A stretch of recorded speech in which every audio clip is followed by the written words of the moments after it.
నమస్కారం 108 టీవీకి స్వాగతం.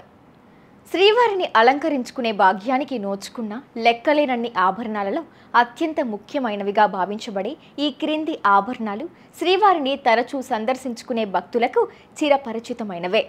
సహస్రనామ హారం 32 కిలోల బరువైన ఈ హారంలో ఉన్న 1008 కాసులపై విష్ణు సహస్రనామాలు ఒద్దికగా చెక్కబడి ఉంటాయి. మైసూర్ చారిటీస్ అనే ధార్మిక సంస్థ 1965వ సంవత్సరంలో ఈ హారాన్ని శ్రీవారికి బహుకరించింది. చతుర్భుజ లక్ష్మీ హారం 4 కిలోల బరువైన ఈ హారంలో లక్ష్మీదేవి ప్రతిమలున్న 108 కాసులు ఉంటాయి. మకర కంఠి 5.6 కిలోల బరువున్న ఈ 3 పేటల హారాన్ని మైసూరు మహారాజు వారు బహుకరించారు. పై మూడింటిని సాధారణంగా మూలమూర్తికి అలంకరించారు. అయితే బ్రహ్మోత్సవాలలో అత్యంత వైభవోపేతంగా జరిగే గరుడ వాహనోత్సవం నాడు మాత్రం ఈ ఆభరణాలను ఉత్సవమూర్తి అయిన మలయప్ప స్వామివారికి అలంకరించి ఊరేగిస్తారు. గరుడ మేరు పచ్చ స్వామివారికి ఉన్న అత్యంత అరుదైన ఆభరణాలలో 500 గ్రాముల బరువైన గరుడ మేరు పచ్చను ప్రత్యేకంగా చెప్పుకోవచ్చు. ఇటువంటి మేలు జాతి రాయి ప్రపంచంలో మరెక్కడా లేదని చెబుతారు.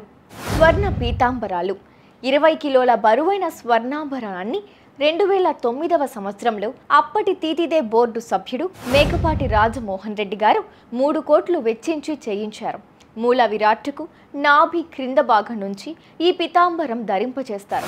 తీతిదే వారు 20 కిలోగ్రాముల మరో స్వర్ణ పీతాంబరం అంతకుముందే తయారు చేయించారు. ఇది రెండవది.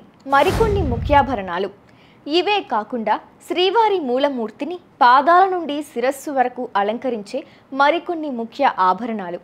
శ్రీవారి పాదాల క్రిందనున్న బంగారు పద్మ పీఠాన్ని కప్పుతూ ఉన్న నగిషీలు చెక్కిన బంగారు రేకు, కుడి ఎడమ పాదాలకు 2 బంగారు కవచాలు, 7 కిలోల బరువైన బంగారు సూర్య కఠారి, వైకుంఠ హస్తానికి బంగారు కవచం, వైకుంఠ హస్తానికి కటి హస్తానికి చెరొక నాగాభరణం, వైకుంఠ హస్తానికి నాగాభరణం క్రింద ఉండే కడియం, వైకుంఠ హస్తాన్ని అలంకరించే రత్నాల దస్తుబందు, పెన్నా సిమెంట్స్ వారు 5 కోట్ల వ్యయంతో చేయించిన వలకటి వరద హస్తాలు, కమ్మర పట్టి అనబడే బంగారు వడ్డానం, దశావతార వడ్డానం బంగారు గంటల మొలత్రాడు, వక్షస్థల అమ్మవార్లకు రత్నాలతో కూడిన బంగారు కంటె, దశావతార హారం, అష్టోత్తర శతనామ హారం, 4 పేటలతో కూడిన బంగారు మొహరీల గొలుసు, 6 ప్రోగుల బంగారు యజ్ఞోపవీతం, బంగారు పులిగోరు, 2 భుజ కీర్తులు, 4 కిలోల బరువైన రత్నాలు పొదిగిన శంఖం, 4 కిలోల బరువైన రత్నాలు పొదిగిన సుదర్శన చక్రం, 3 కిలోల బరువున్న రవ్వల కర్ణాభరణాలు, రత్నాలు పొదిగిన కుడి ఎడమ బంగారు బావలీలు, చంద్రవంక కంటే, వజ్ర ఖచ్చితమైన అశ్వత్థ పత్ర హారం, భుజదండ భూషణాలు, 2 పేటల బంగారు గొలుసు, 5 కిలోల బరువైన బంగారు గొడుగు, 20 ముత్యాల హారాలు, 50 కాసుల దండలు, ఎన్నో కిరీటాలు. సకల లోక సార్వభౌముడు దేవాది దేవుడైన శ్రీనివాసుని మకుటాల గురించి చెప్పుకోవాలంటే ఉద్రంగతమే అవుతుంది. శ్రీవారికి 7 ముఖ్యమైన కిరీటాలున్నాయి. మామగారైన ఆకాశరాజుచే బహుకరింపబడ్డ 9.5 కిలోల బంగారు కిరీటం, దాదాపు 5000 సంవత్సరాల నాటిదిగా భావించబడే ఈ కిరీటాన్ని ఆకాశరాజు కిరీటంగా పిలుస్తారు. 20వ శతాబ్దపు ప్రథమార్థంలో అప్పటి దేవాలయ పురాతత్వ శాస్త్రవేత్త సాధు సుబ్రహ్మణ్య శాస్త్రి గారి ఆధ్వర్యంలో గద్వాల మహారాణి చేయించిన వజ్ర కిరీటం, 2009వ సంవత్సరంలో గాలి జనార్దన్ రెడ్డి గారు సమర్పించిన 42 కోట్ల రూపాయల విలువగల వజ్రాల కిరీటం, వెంకటేశ్వర హెచరీస్ సంస్థ సమర్పించిన 13 కిలోల కిరీటం, గోయంకా కుటుంబం కానుకగా ఇచ్చిన 10 కిలోల బంగారు కిరీటం, 1945 సంవత్సరంలో తీతిదే వారు చేయించిన వజ్ర కిరీటం, 1986వ సంవత్సరంలో 5 కోట్ల రూపాయలు వెచ్చించి తీతిదే వారు చేయించిన మరో వజ్ర కిరీటం. ఇవే కాకుండా అరుదుగా వాడే లేదా అసలు ఉపయోగించని కిరీటాలెన్నో శ్రీవారి చెంత ఉన్నాయి. అన్యమత భక్తుల కానుకలు శ్రీవారి పరమ భక్తులైన అన్య మతస్థులు సమర్పించుకున్న మరికొన్ని ముఖ్యమైన నగలు ఉన్నాయి. గుంటూరుకు చెందిన షేక్ హుసేన్ సాహెబ్ అనే మహమ్మదీయ భక్తుడు సమర్పించిన శ్రీవారి నిత్య పూజకు వాడే 108 బంగారు పుష్పాలు.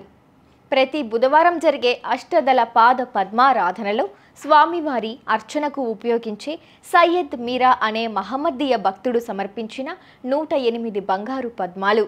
ఆనాటి చిత్తూరు జిల్లా కలెక్టర్ శ్రీవారి భక్తుడైన థామస్ మన్రో అనే క్రైస్తవ మతస్థుడు సమర్పించుకున్న మన్రో గంగాళంగా ప్రసిద్ధి చెందిన బంగారు గంగాళం. నానాటికి శ్రీవారి పట్ల భక్తి విశ్వాసాలు ఇబ్బడి ముబ్బిడిగా పెరగడంతో తదనుగుణంగా కానుకలు కూడా వెల్లువెత్తుతూ ఉన్నాయి. దాంతో శ్రీవారికి ఒకే రకమైన 2, 3 లేదా అంతకంటే ఎక్కువ సెట్లున్న ఆభరణాలు ఎన్నో ఉన్నాయి. 8 దశాబ్దాల క్రితం ఆలయ యాజమాన్యం టీటీదే ఆధ్వర్యంలోకి వచ్చినప్పటి నుండి వారు కూడా తరచుగా శ్రీవారికి అమూల్యమైన ఆభరణాలు చేయిస్తూనే ఉన్నారు. వారు తయారు చేయించిన ఆభూషణాల జాబితాలో ముఖ్యమైనవి 1940లో వజ్ర కిరీటం, 1954లో వజ్రాల హారం, 1972లో వజ్రాల శంఖు చక్రాలు, 1974లో వజ్ర ఖచ్చిత కటిహస్తం, 1986లో వజ్రాల కిరీటం. ఆనంద నిలయ విమానం స్వర్ణమయమని మనకు తెలిసిందే. దాదాపుగా 1000 ఏళ్ల క్రితం నుండే ఆనంద నిలయ గోపురానికి స్వర్ణ కవచాన్ని తరచూ మార్చుతూ దానికి మరిన్ని సొబగులు దిద్దుతూ ఉన్నారు. అంతేకాకుండా ఆలయంలోని అనేక ద్వారబంధాలు, తలుపులు, తిరుమామిని మంటపం పైకప్పు, ధ్వజస్తంభం ఇవన్నీ మేలిమి బంగారం పూత పోయబడి ఎల్లవేళలా స్వర్ణకాంతులినుతూ ఉంటాయి. శ్రీవారికి కనక మహాలక్ష్మితో ఉన్న అనుబంధం అంతా ఇంతా కాదు. చివరికి అత్యంత కళాత్మకంగా తీర్చిదిద్దబడిన స్వర్ణ రథం కూడా శ్రీవారి స్వంతమే. శ్రీవారికి స్వర్ణాభరణాలే కాకుండా వందల కొద్దీ వెండి ఆభరణాలు, బంగారం తాపడం చేయబడ్డ ఇతర లోహ పాత్రలు, వెండి వాహనాలు, ఛత్ర చామరాలు, ఉయ్యాలలు, శఠ గోపురాలు ఇలాంటివెన్నో ఉన్నాయి.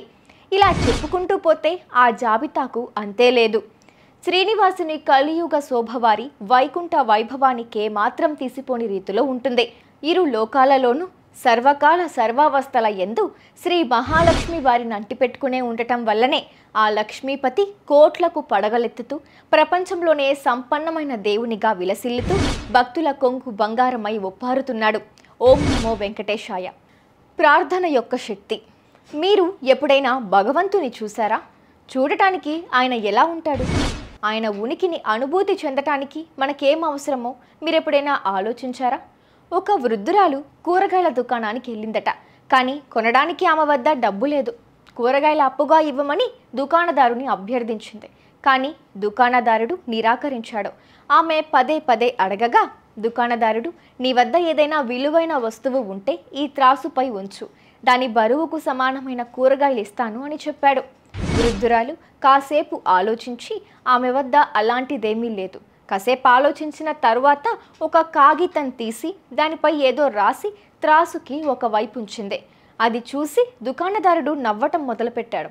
అయినప్పటికీ కొన్ని కూరగాయలను తీసి త్రాసులోని ఒక తక్కెడలో పెట్టి ఆశ్చర్యపోయాడు. కారణం, కాగితం కిందున్న తక్కెడ దిగువకు కూరగాయల తక్కెడ పైకి కదిలింది. అప్పుడు అతను మరిన్ని కూరగాయలను వేశాడు. కానీ కాగితం ఉన్న తక్కెడ పైకి రాలేదు. ఇప్పుడు దుకాణదారుడు మరికొన్ని కూరగాయలను ఉంచాడు. కానీ కాగితం ఉన్న తక్కెడ మాత్రం ఇప్పటికీ కిందకే ఉంది. ఎన్ని కూరగాయలు వేసినా కాగితం ఉన్న తక్కెడ పైకి లేవకపోవడంతో దుకాణదారుడు విసుగు చెంది కాగితం తీసుకుని దాని మీద ఏమి రాసుందో చదివాడు. కాగితంలో ఇలా రాసుంది: ఓ భగవంతుడా, నన్ను చూసుకునే బాధ్యత నీదే. ఇప్పుడు ప్రతిదీ మీ చేతుల్లోనే ఉంది.